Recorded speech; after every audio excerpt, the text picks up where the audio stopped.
players, and we do need them in Formula One. We need them there, so who knows what's going to happen.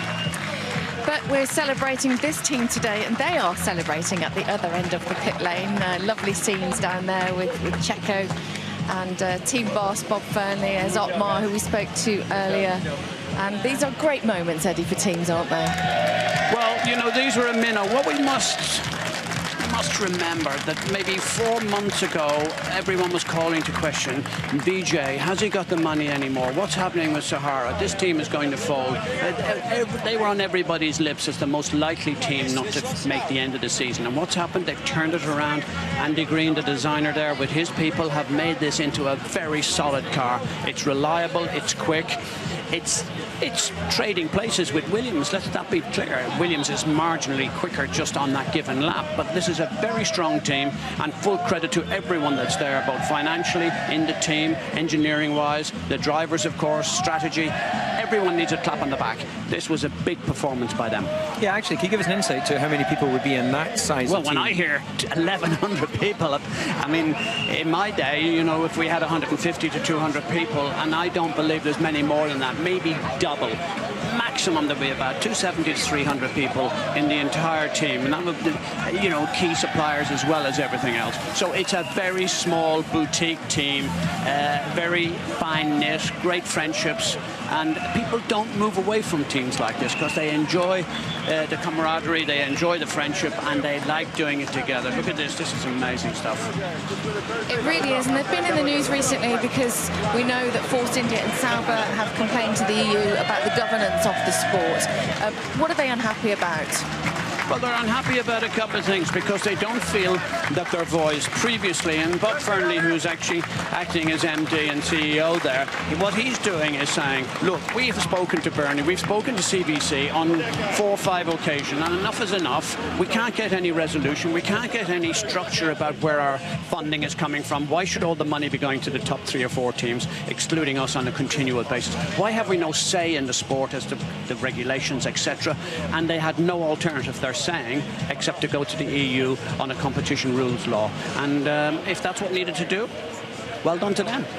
Okay. Here, look, it doesn't sound as if they've just finished on the podium, but they're shell-shocked, I have to tell you. But I do have Andy Stevenson, who is the sporting director of the team.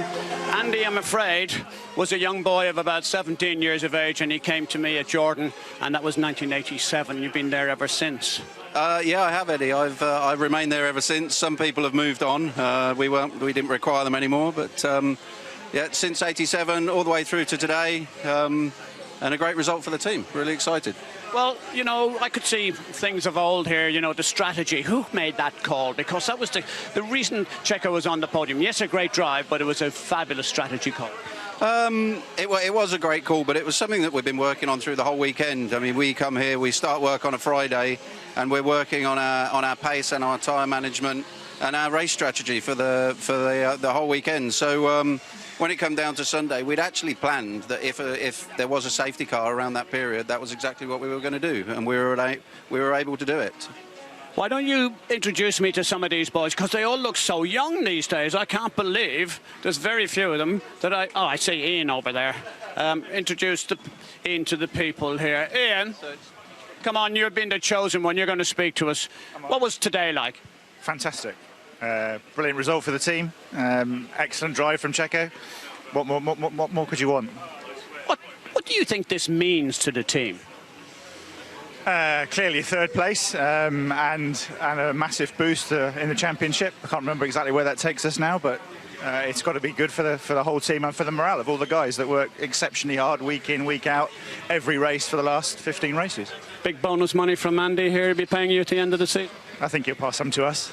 Do you think he will? He never did in my day. But anyway, the guys are all here. Look, P3, I think you can see it. What a great drive it was indeed, and a great strategy call. Well done to the team. Force India, we are so proud of you boys. I love the podium as well. How ironic it would be, or was, that I was there to do that. So P3, Russia 2015. Checo will be so happy going to Mexico in a couple of races' time. Thank you, guys. They're happy now, aren't they? Look. Thanks very much.